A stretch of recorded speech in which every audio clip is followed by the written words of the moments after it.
Venez à moi, vous qui peinez, vous qui ployez sous le fardeau, et moi je vous soulagerai.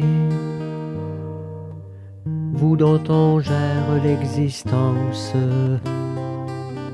à coups de règles et de lois, vous dont on charge d'exigences en alourdissant le sabbat. Venez à moi, vous qui peinez, vous qui ployez sous le fardeau, et moi je vous soulagerai. Trouvez repos dans ma parole, en ne le cherchant plus ailleurs, et mettez-vous à mon école. Je suis doué, humble de cœur. Venez à moi, vous qui peinez, vous qui ployez sous le fardeau, et moi je vous soulagerai.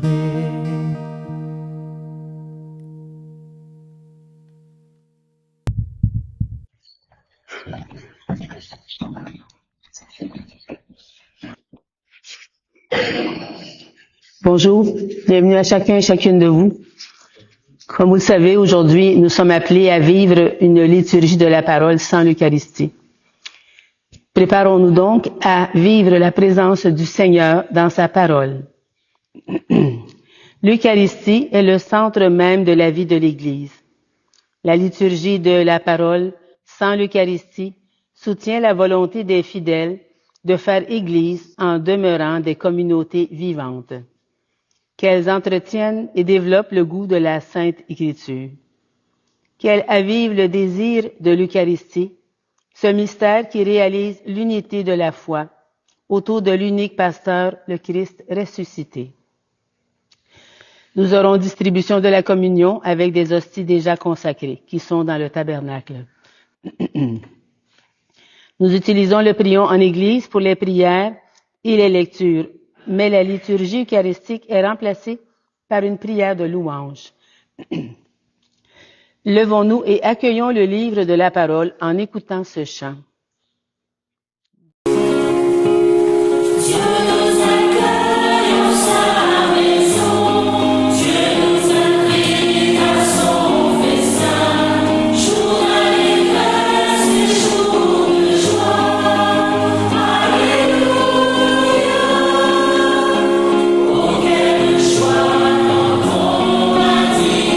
Approchons-nous de sa maison.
pouvons réciter ensemble maintenant l'antienne d'ouverture.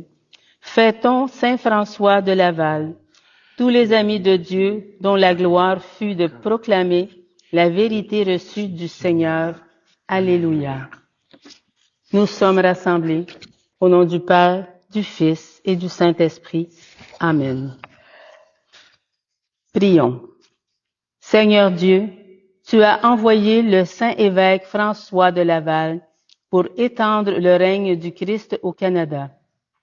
Accorde-nous à son intercession d'accomplir l'œuvre missionnaire à laquelle nous sommes appelés comme disciples de ton Fils, Jésus-Christ, notre Seigneur, lui qui vit et règne avec toi, dans l'unité du Saint-Esprit, Dieu, pour les siècles des siècles. Amen. Seigneur Jésus, envoyé par le Père pour guérir et sauver les humains, prends pitié de nous. Prends pitié de nous. Ô Christ, venu dans le monde appeler tous les pécheresses et tous les pécheurs, prends pitié de nous. Prends pitié de nous. Seigneur, élevé dans la gloire du Père, où tu intercèdes pour nous, prends pitié de nous. Prends pitié de nous. Vous pouvez vous asseoir. Écoutons maintenant la parole de Dieu. Que cette parole soit toujours proclamée en ce lieu et qu'elle nous révèle le mystère du Christ. De la deuxième lettre de Saint Paul apôtre à Timothée. Bien-aimé, devant Dieu et devant le Christ Jésus, qui va juger les vivants et les morts, je t'en conjure au nom de cette manifestation et de son règne. Proclame la parole, interviens à temps et à contre-temps, dénonce le mal, fais des reproches, encourage toujours avec patience et souci d'instruire. Un temps viendra où les gens ne supporteront plus l'enseignement de la sainte doctrine, mais au gré de leurs caprices, ils iront se chercher une foule de maîtres pour calmer leur démangeaison d'entendre du nouveau. Ils refuseront d'entendre la vérité pour se tourner vers des récits mythologiques. Mais toi, en toute chose, garde la mesure, supporte la souffrance, fais ton travail d'évangélisateur, accomplis jusqu'au bout ton ministère. Parole du Seigneur. Nous rendons grâce à Dieu. Ensemble pour le psaume, racontez à tous les peuples les merveilles du Seigneur. Chantez au Seigneur un chant nouveau. Chantez au Seigneur terre entière avec moi. Chantez au Seigneur et bénissez son nom. Racontez à tous les peuples les merveilles du Seigneur. De jour en jour, proclamez son salut. Racontez à tous les peuples sa gloire. À toutes les nations ses merveilles. Racontez à tous les peuples les merveilles du Seigneur. Rendez au Seigneur, famille des peuples, rendez la gloire et la puissance. Rendez au Seigneur la gloire de son nom. Racontez à tous les peuples les merveilles du Seigneur. Alléluia, Alléluia, Alléluia, Alléluia. Je suis le bon pasteur, dit le Seigneur. Je connais mes brebis, pour elles je donne ma vie. Alléluia, Alléluia, Alléluia, Alléluia.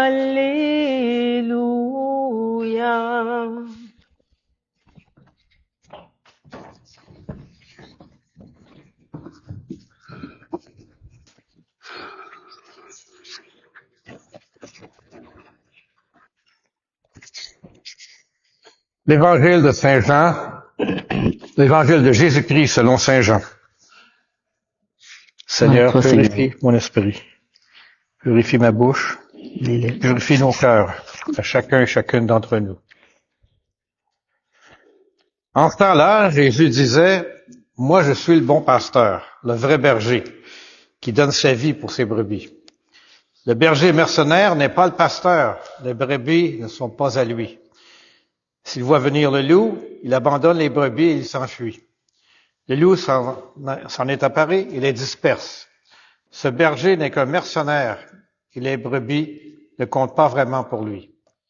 Moi, je suis le bon pasteur. Je connais mes brebis et mes brebis me connaissent comme le Père me connaît et que je connais le Père et je donne ma vie pour mes brebis. J'ai encore d'autres brebis qui ne sont pas de cet enclos. Celles-là aussi, il faut que je les conduise. Elles écouteront ma voix. Il y aura un seul troupeau, un seul pasteur. Acclamons la parole de Dieu. Louange à toi, Seigneur Jésus.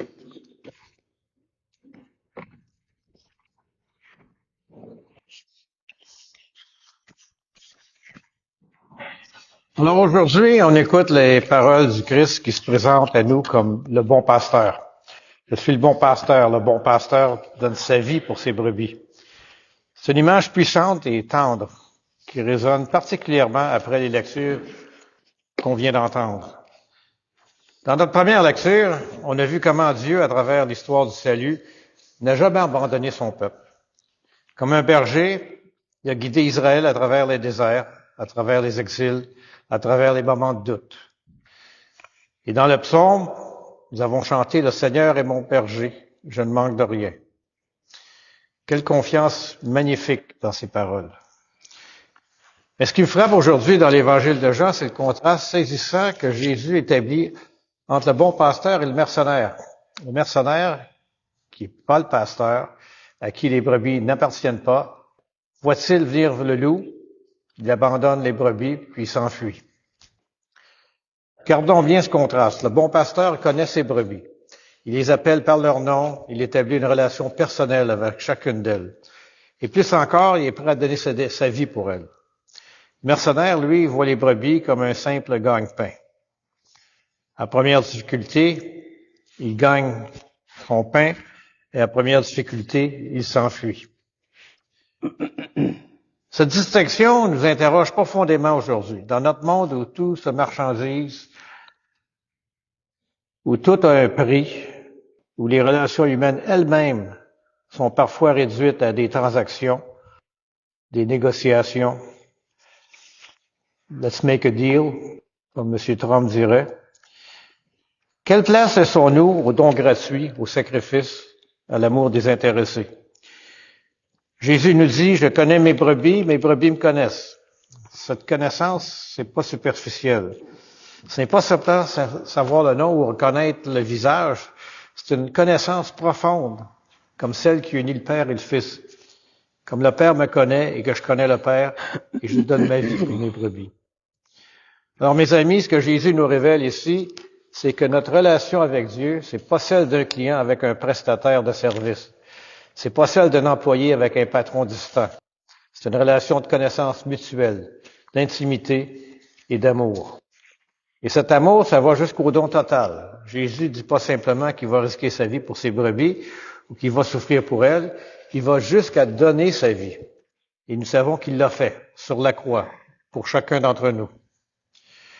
Mais c'est pas tout, parce que Jésus ajoute, j'ai encore d'autres brebis qui sont pas dans cet enclos. Celles-là aussi, il faut que je les conduise. Elles écouteront ma voix et il y aura un seul troupeau et un seul pasteur.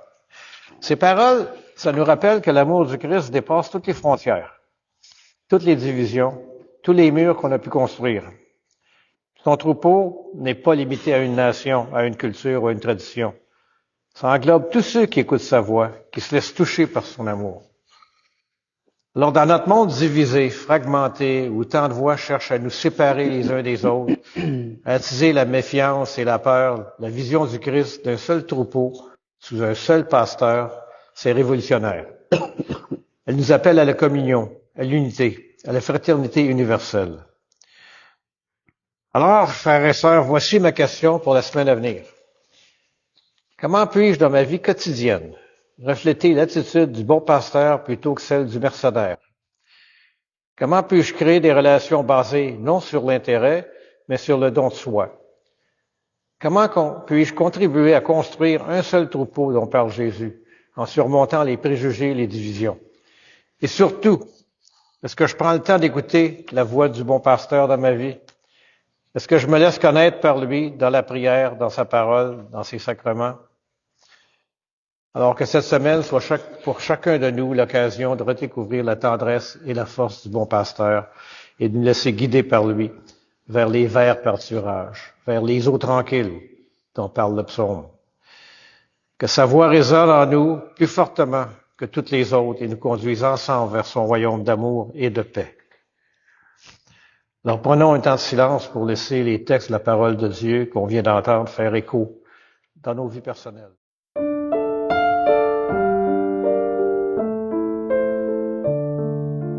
Nous te saluons, ô toi Notre-Dame, Marie Vierge Sainte, que drape le soleil, couronnée d'étoiles, la lune est sous tes pas. En toi nous est donnée l'aurore du salut. Marie, Ève nouvelle et joie de ton Seigneur, tu as donné naissance à Jésus le Sauveur. Par toi nous sont ouvertes les portes du jardin. Guide-nous en chemin, étoile du matin. Nous te saluons, ô toi Notre-Dame, Marie Vierge Sainte, que drape le soleil, couronnée d'étoiles, la lune est sous tes pas. En toi nous est donnée l'aurore du salut. Tu es restée fidèle, Mère au pied de la croix. Soutiens notre espérance et garde notre foi. Du côté de ton Fils, tu as puisé pour nous l'eau et le sang versé qui sauve du péché. Nous te saluons, ô toi Notre-Dame, Marie Vierge Sainte, que drape le soleil, couronnée d'étoiles, la lune est sous tes pas. En toi nous est donnée l'aurore du salut. Quelle fut la joie d'Ève lorsque tu es monté plus haut que tous les anges, plus haut que les nuées. Et quelle est notre joie, douce Vierge Marie, de contempler en toi la promesse de vie. Nous te saluons, ô toi Notre-Dame, Marie Vierge Sainte, que drape le soleil, couronnée d'étoiles, la lune est sous tes pas. En toi nous est donnée l'aurore du salut.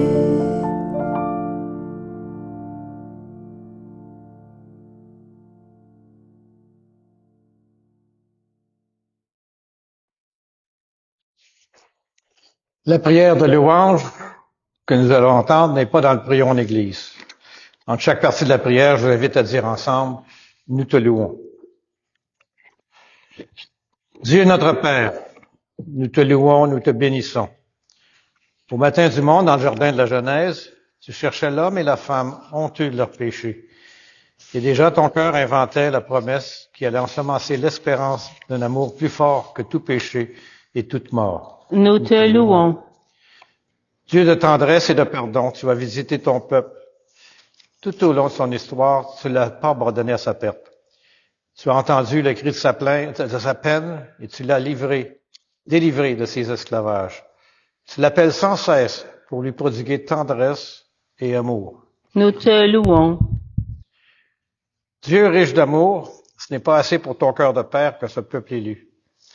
Tu as voulu prodiguer à toute l'humanité la richesse de ton amour. Alors tu as visité ton peuple, penché sur Marie, ta créature. Tu attendais le oui de la foi qui l'associe à ton œuvre de salut. Nous te louons. Dieu de tendresse, tu nous as visités en Jésus, ton Fils bien-aimé. Il est venu nous convier au banquet du royaume. Il est venu chez nous pour que nous renaissions à la vie. Il est venu pour nous redire ta tendresse et révéler ton visage de Père. Nous te louons. Dieu de vie, tu as relevé au matin de Pâques Jésus, ton Fils perdu dans la mort. Prince de la paix, il remet les péchés pour que tous les peuples chantent de joie tes merveilles. Nous te louons. Dieu de fidélité, tu visites encore ton peuple aujourd'hui. Tu rassembles en un seul corps, par la force de l'Esprit, tes enfants dispersés.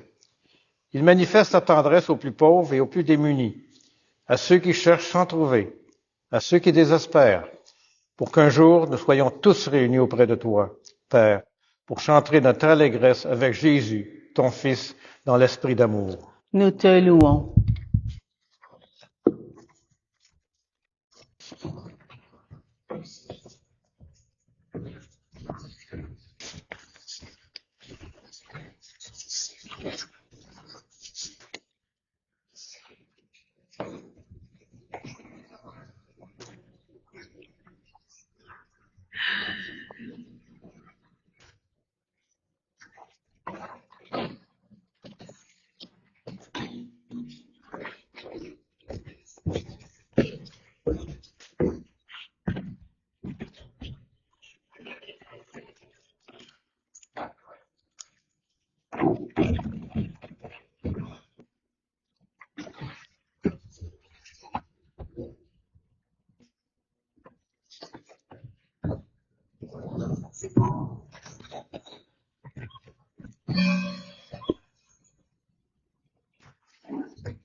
Unis dans le même esprit, nous pouvons chanter avec confiance la prière que nous avons reçue du Sauveur.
Confirmons maintenant notre prière en échangeant entre nous un geste de paix.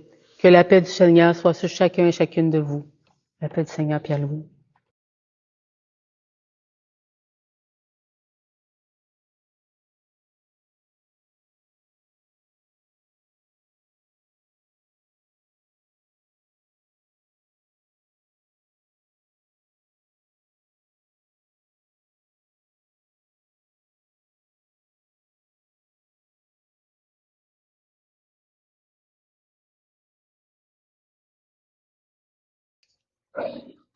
Après avoir reçu la parole de Dieu avec foi, partageons le corps du Christ.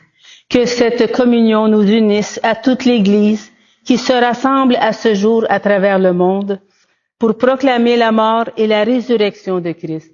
Il est l'agneau de Dieu, l'agneau véritable, l'agneau sans tache, celui qui enlève les péchés du monde. Seigneur, je ne suis pas digne de te recevoir, mais dis seulement une parole et je serai guéri.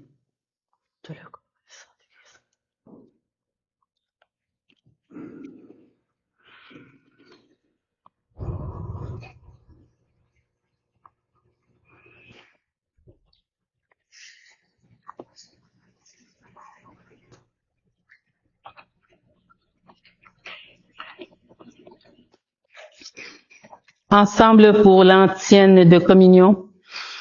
Parole du Seigneur Dieu, c'est moi qui ferai paître mon troupeau et c'est moi qui le ferai reposer. Alléluia.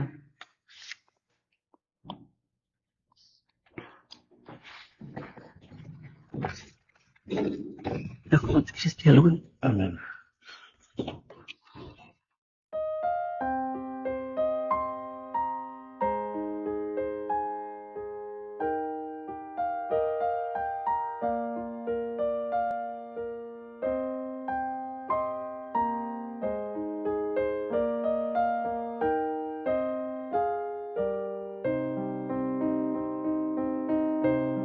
Admirable grandeur, étonnante bonté du Maître de l'univers qui s'humilie pour nous au point de se cacher dans une petite hostie de pain.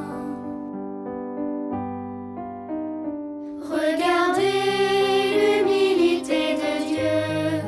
Regardez l'humilité de Dieu. Regardez l'humilité de Dieu et faites-lui l'hommage de vos cœurs. Faites-vous tout petit, vous aussi devant Dieu, pour être élevé par lui. Ne gardez rien pour vous, offrez-vous tout entier à ce Dieu qui se donne à vous. Regardez l'humilité de Dieu. Regardez l'humilité de Dieu. Regardez l'humilité de Dieu et faites-lui l'hommage de vos cœurs.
Nous pouvons réciter ensemble la prière après la communion. Par la grâce de cette Eucharistie, Seigneur, affermis tes serviteurs dans la vérité de la foi, qu'ils en témoignent partout de bouche et de cœur, à l'exemple de saint François de Laval, qui consacra toute sa vie à faire connaître l'Évangile par le Christ notre Seigneur. Amen. Que le Seigneur nous bénisse et qu'il nous garde, qu'il fasse resplendir sur nous son visage et nous accorde sa grâce, et que Dieu Tout-Puissant nous bénisse, le Père, le Fils, le Saint-Esprit. Amen. Allons dans la paix proclamer l'Évangile du Christ. Nous rendons grâce à Dieu. Je voudrais vous partager une petite prière que j'ai trouvée qui rejoint parfaitement le premier texte. Le Christ n'a pas de mains, il n'a que nos mains pour faire son travail aujourd'hui. Le Christ n'a pas de lèvres, il n'a que nos lèvres pour parler de lui aux gens aujourd'hui. Le Christ n'a pas d'autre aide que notre aide à offrir aux gens dans le besoin. Nous sommes la seule Bible que certains pourront lire. Nous sommes le dernier visage de Dieu, écrit en actes et en paroles. Ça a été écrit au 14e siècle. C'est pas jeune. C'est beau, hein? Fait que bonne journée à chacun et chacune de vous. Merci.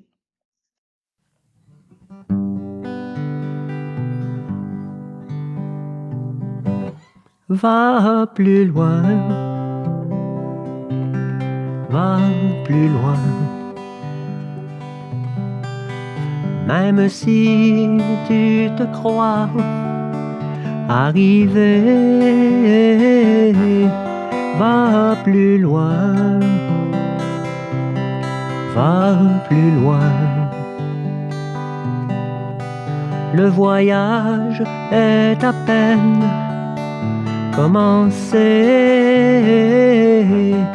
et la route est encore longue vers la fraternité et l'horizon de l'amitié.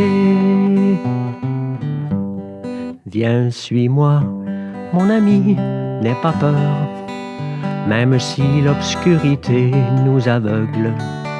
Je suis là et je marche avec toi. Ensemble nous irons, l'espoir au fond du cœur, car au bout de nos peurs et au bout de nos peines, il y a la lumière tout au bout du chemin. Va plus loin, va plus loin. Même si tu te crois arrivé, va plus loin, va plus loin. Le voyage est à peine commencé et la route est encore longue vers la fraternité et l'horizon de l'amitié. Je suis là, mon ami, près de toi, même si tu redoutes d'être seul. Je suis là et je marche avec toi. Je te donne la main pour aller sans faiblir. Et la joie dans le cœur, va, regarde plus loin. La lumière promise est au bout du chemin. Va plus loin, va plus loin. Même si tu te crois arrivé, va plus loin, va plus loin. Le voyage est à peine commencé et la route est encore longue vers la fraternité et l'horizon de l'amitié.